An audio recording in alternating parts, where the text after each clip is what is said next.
Yeah. Good morning, everybody. Happy hump day. Yes, it is hump day today for some of y'all. Every day is a hump day for me. But good morning. If I can make it till, let's see, what time was it? I think it was 3:20 this afternoon. If I can make it to then, I've made it through another Georgia summer. First day of fall or autumn, whichever of those words you prefer. Uh, so, yeah, happy Wednesday, y'all.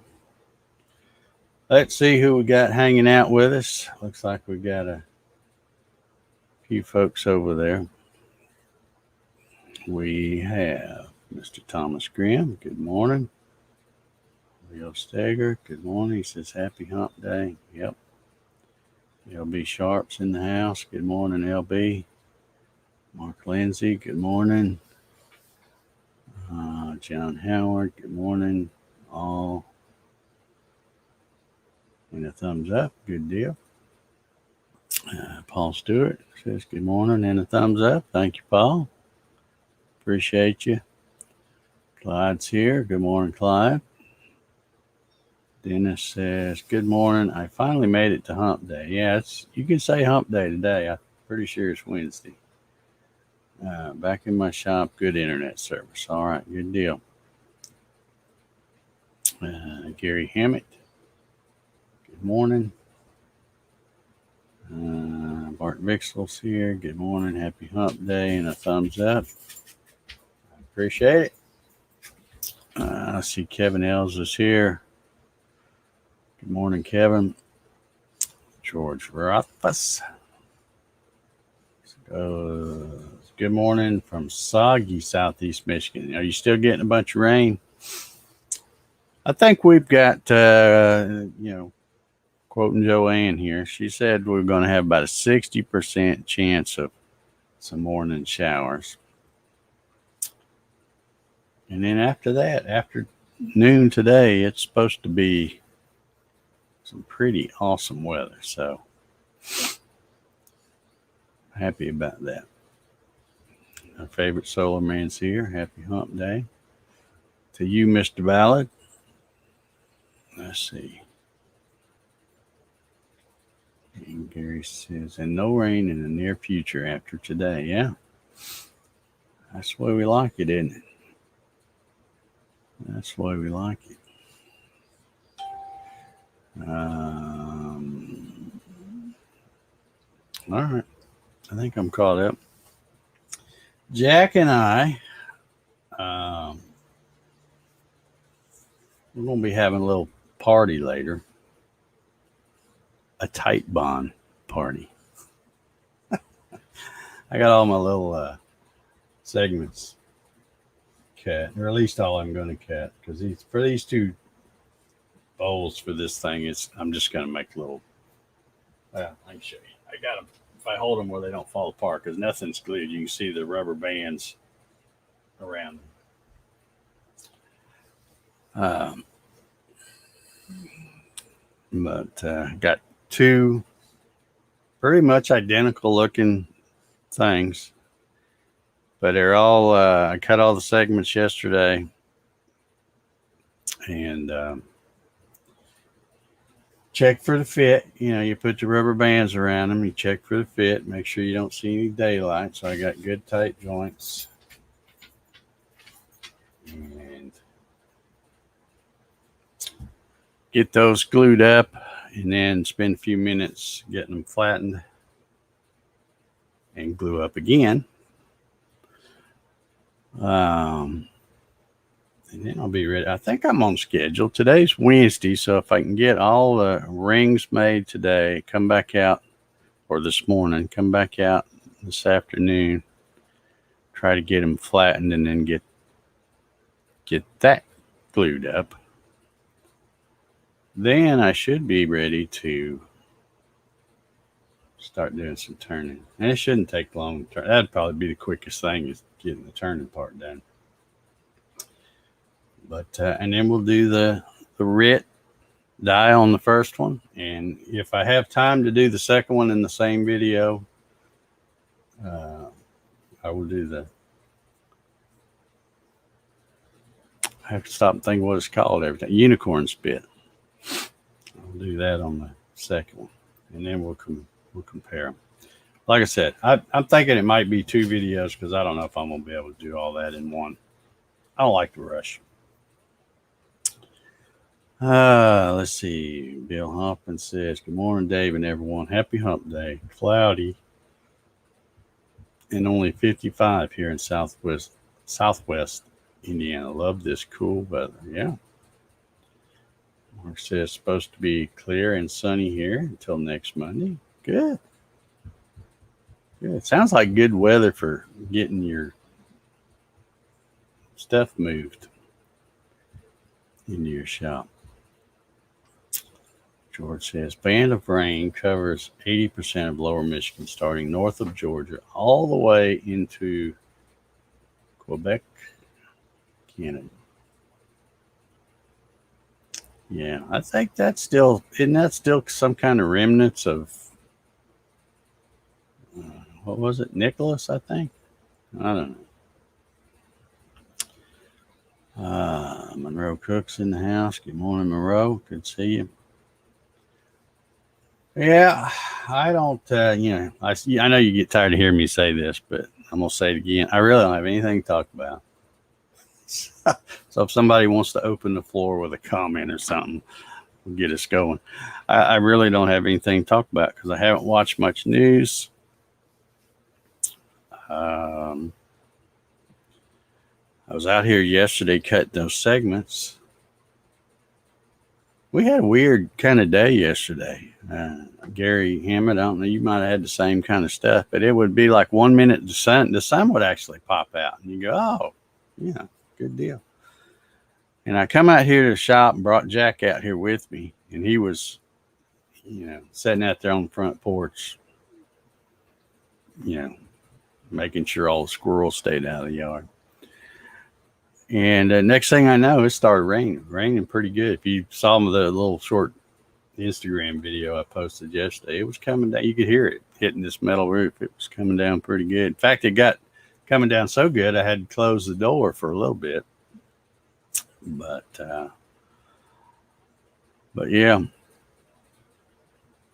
it got a good little rain. And then later on, after I got done, locked up shop and went in the house, the sun popped back out again. So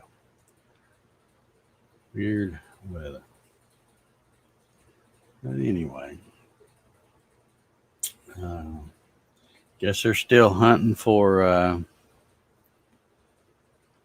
the creepy boyfriend guy. That whole thing is starting to really tick me off here. First of all, it didn't need to happen. I don't think, of course, it's easy to point fingers now, but I don't think those Utah police did a very good job of reading the signs there. And then the other thing I think's going on is, they've been searching that, what is it, a preserve or something like that there in Florida. And I don't think that guy even went there. I think that was all a plan to distract, real convenient that they drive, somebody drives that car over there and then the parents go back later and,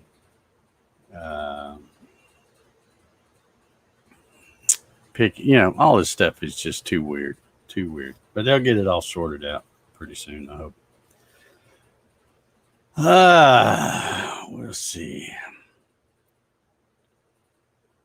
Let's talk about Whiskey Tango Foxtrot. That is a pretty cool t-shirt of yours.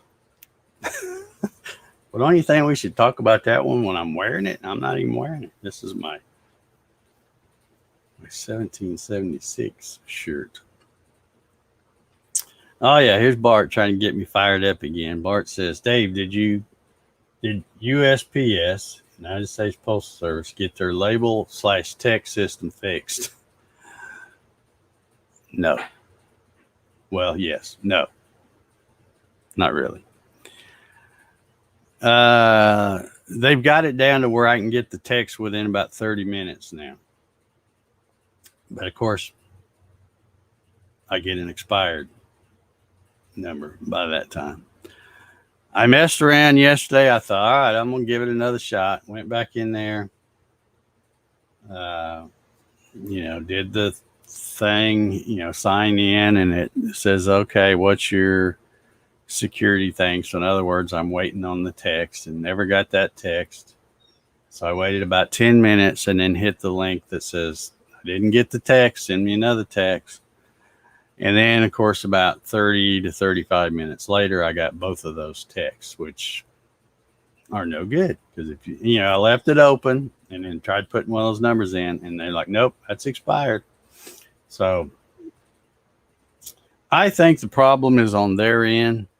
But the problem is they keep locking me out, because after that, they said, well, now you can't sign in for another 22 hours and 30 minutes and some odd seconds or whatever. So I'm like, because every time you get in there and they don't like what you're doing, they think somebody's trying to get in there. They shouldn't be. They lock you out for 24 hours. So later this morning, I could go in there and try it, but I'm not even going to do it for a few days. I did go to the post office again yesterday. Only this time I used the kiosk. They got a newer kiosk than, because I've always gone in there and just bought stamps from that thing, because I go in there after 5 and that little sections where you can get to it. Back when I used to have to buy stamps. But anyway, they've got a fancier kiosk in there. I guess you can do all kinds of stuff. And basically, it's kind of, I kind of think of it as the self-checkout stuff. It's like, because you look at the line over there on the thing, they've got like 5 counters, where they should have 5 clerks working those 5 counters. But at those 5 counters, they've got 2 clerks. Long line. And when I was standing in line a couple of days ago, I even noticed that they don't have a good attitude. They must hate their job. But I noticed this one lady in particular. She was particularly snotty, bordering on rude, I think. But people would come up there and she'd say, well, you could do this at the kiosk over there. And I'm thinking, yeah, but you're here. She waited in line. Wait on her. Shut up. I mean, it'd be different if she said, oh, by the way, if you don't want to wait in line next time, you could have done that over at the kiosk. If she'd have said it pleasantly, but it's like, nah, you're here bothering me, and you could have done that over there, And I waited, and I thought, well, I know she's going to say that to me, because what I had, I could have done there too. But there was a line at the kiosk when I was there 2 days ago. So I figured, well, which line do I want to stand in? And the problem with the kiosk is, even if there's only 1 or 2 people in line in front of you, a lot of times they don't have a clue how to work buttons. So, they're going to be there a whole lot longer than you, so you could really get through the longer line quicker.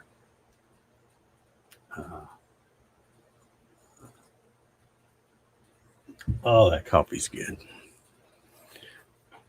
But anyway, yeah, I'm still battling with the USPS website. Maybe one day they'll let me get in. I figure I'm going to wait a couple of days.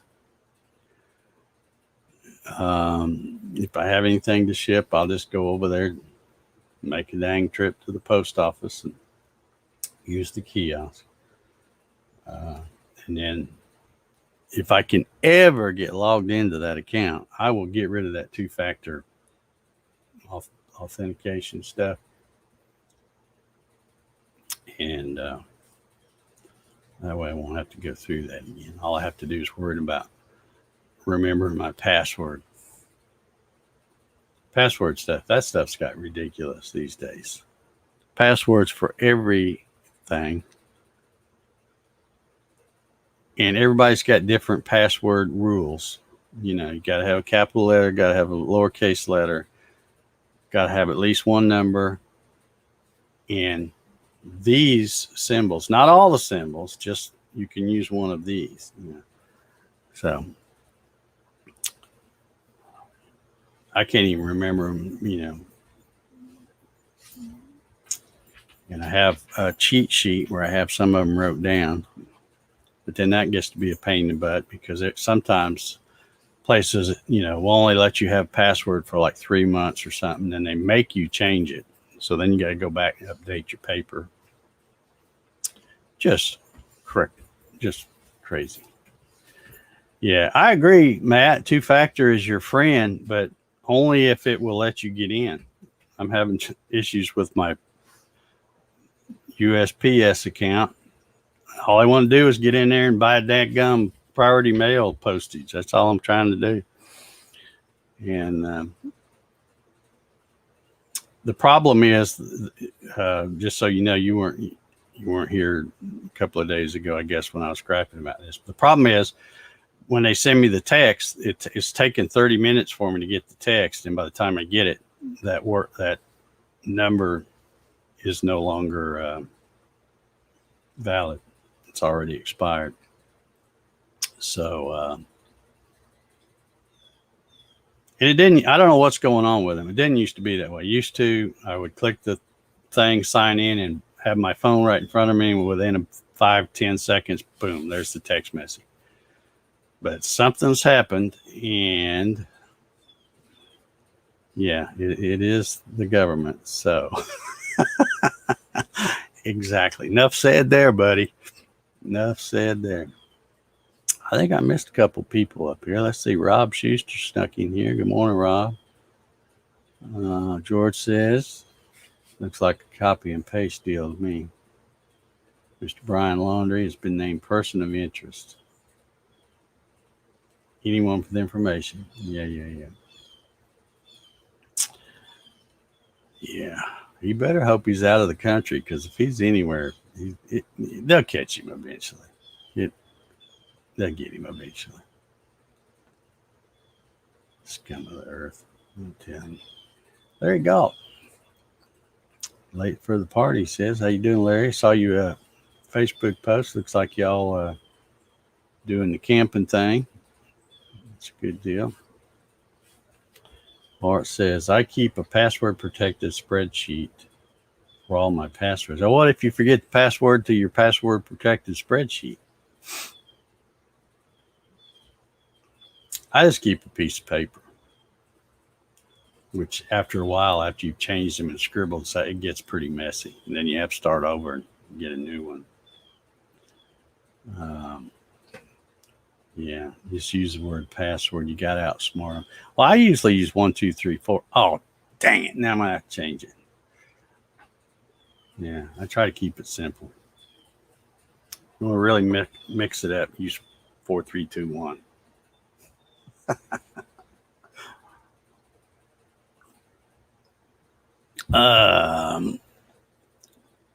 Then it says, I keep all my passwords in a free program called Keeper. Stores all passwords easy and only one password to remember, keeper.com.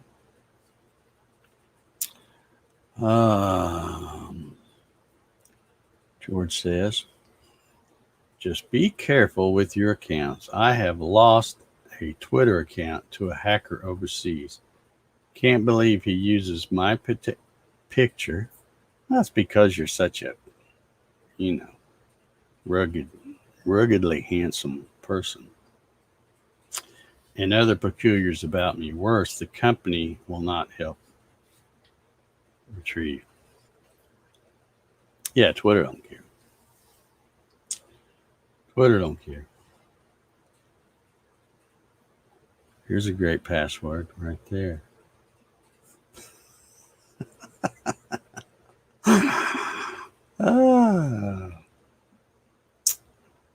Anyway, whatever it was outside, Jack's done run it off, I guess. He's back. Let's see. I'll do a quick Jack cam shot. Oh, he's not hardly in that thing here. Let me see if I can move it. There he is. Plum tuckered out, ain't he? Yeah. He just talk about got it made. That's that boy's got it made right there. Well, let's see. It seemed like there was something else I was gonna. Oh, I know what it was. You talk about some crazy, stupid stuff. Crazy, stupid stuff.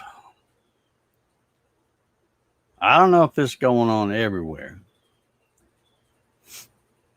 I hope not. But it probably is. But there's this new TikTok BS. TikTok is absolutely worthless, isn't it? Somebody name me one thing good that TikTok's for. I don't know.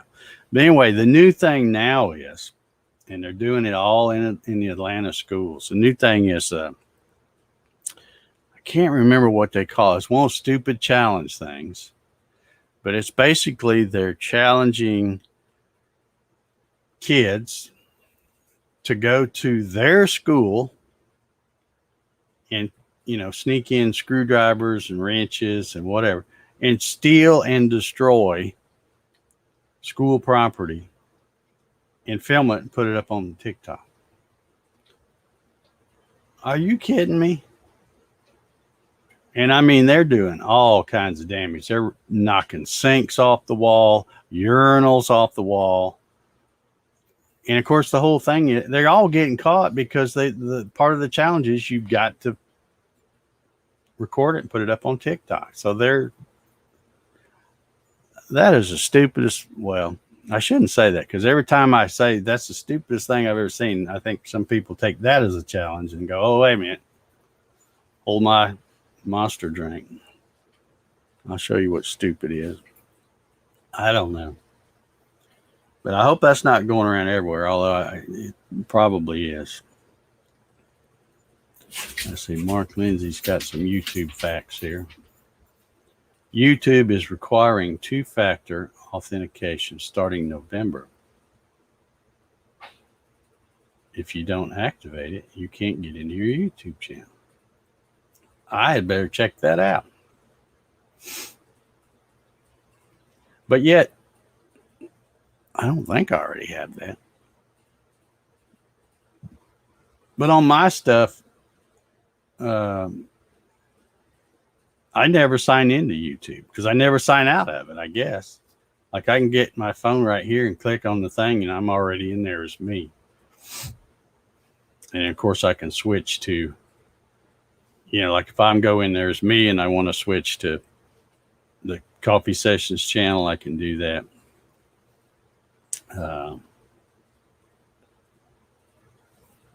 Consider it natural selection, thinning the herd.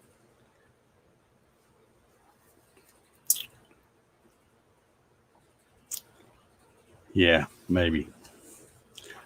Dennis wants to know what I did with my Nova. It's sitting in the middle of the shop, down on that end of the shop. Which fortunately, I don't really use that end of the shop for everything because I always spend all my time right here at the table saw doing segment. I do use my chop saw over there, and I have room to walk down there to get to my my little belt sander, my Harbor Freight.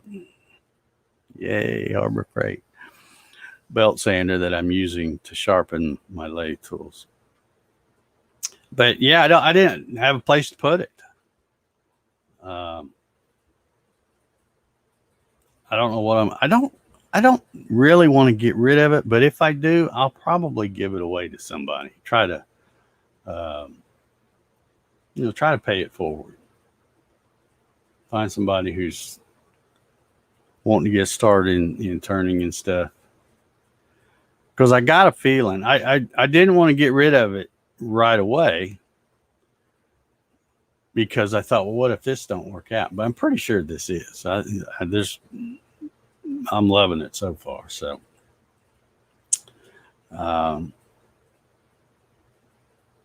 but you know, when I built that stand, and it's a good heavy duty, it's plywood, but it's a good, well built stand.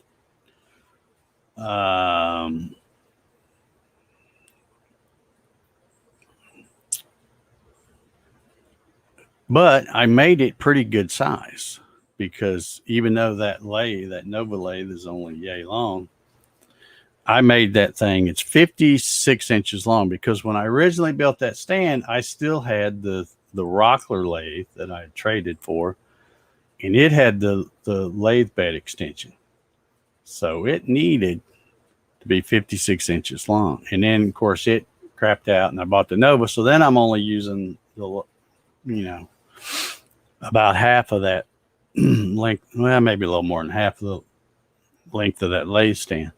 So I've got that and the lathe sitting on it. And so if it was sitting on a much smaller stand, or if I'd clear a place off where I'd pick that lathe up and just set it on a workbench or something, it'd be okay. But I figure I'm probably not going to use it. So I should pay it forward and give it away.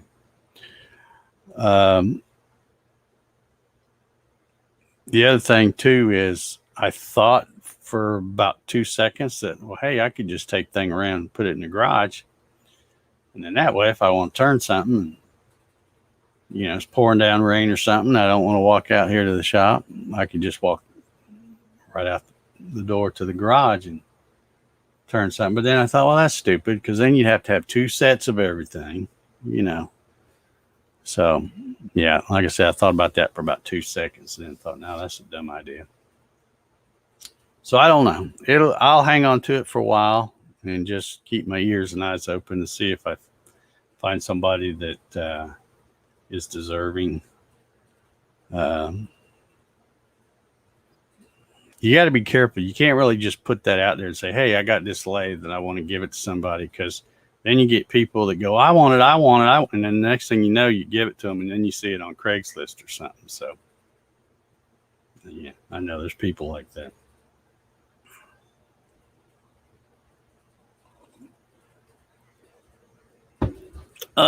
Let's see. Gary says, stupid is as stupid does. Yeah, you've probably been seeing. Oh, sorry, didn't mean to hit the mic. I was trying to swat that fly out of my face. You've probably been seeing the same stuff on the news I have. Mark says, I'll check into the 2-factor authentication for YouTube. I believe you can still log in, comment. Now I got a fly trying to hang around my coffee, but you can't get in the studio with it. So, yeah, let me know what you find out, because I don't want to suddenly be locked out. But right now on my phone, at my computer or whatever, I just click. Oh, there we go. I just click on those and I'm already signed in. I never sign in because I'm on it too much it's be a real pain in the butt to have to sign in every time. So I never sign out. I'm always in. But maybe they're going to change that. And I don't want it to sneak up on me, because I don't want to go, okay, let's upload this video to YouTube and then have them say, well, you can't do it. So Mark said, oh, wait a minute. Mark says, dedicate the Nova to turning pins and such and put it in the garage. Well, that would be a great idea, but I don't turn pins. I've turned a lot of pins. I got it over there on the table saw because I was using it to mark the wood before I cut it. That's one of the first things I did when I started, because that's how most of the guys start out. They start out small. They turn pins and graduate to bottle stoppers and, progressively get bigger and bigger. But if I don't turn another pin my whole life, that'll be just fine with me. I'm not a pin turning guy. A lot of guys make beautiful pins and sell them at the craft things or on their Etsy store and all that, and that's great. But I just didn't dig it. You know, it's one of those things where I'm like, okay, yep, been there, done that. Now I'm ready to do something else.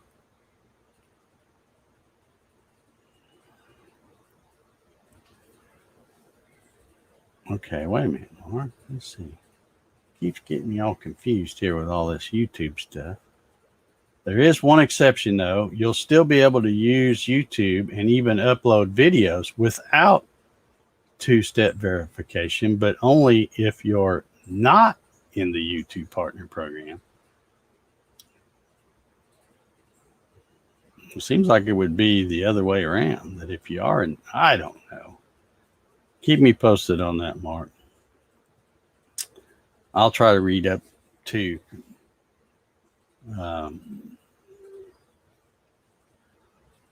I have seen them put some things about the two-step thing, but I'm like, man, I don't ever sign up anyway, or sign in because I'm always there. Ronald says, same here, Dave. I don't know what he's saying. Same here about.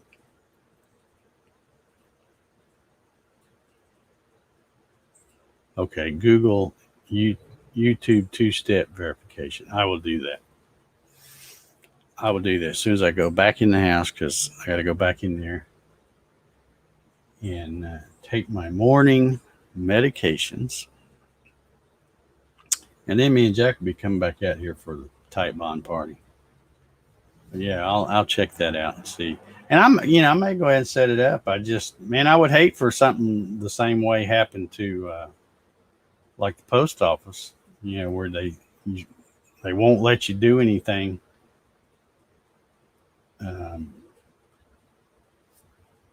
You can't get in to do anything unless you put that number in. You don't get the number until it's already expired. I don't know. All right. Clyde says, I haven't used my small CNC mill since I built the Gatton. You probably will one day, though. Because if it's a mill and not a router, you'll come across something that, I could do it on the Gatton, but it's better to do on a mill. Because that's what I get. People all the time ask me about. They're interested in the Gatton CNC, and and then they tell me that their main thing is they want to do aluminum. I'm like, well, don't build a Gatton. Don't get any CNC router. Get a mill. That's what they're for. But anyway, what do I know?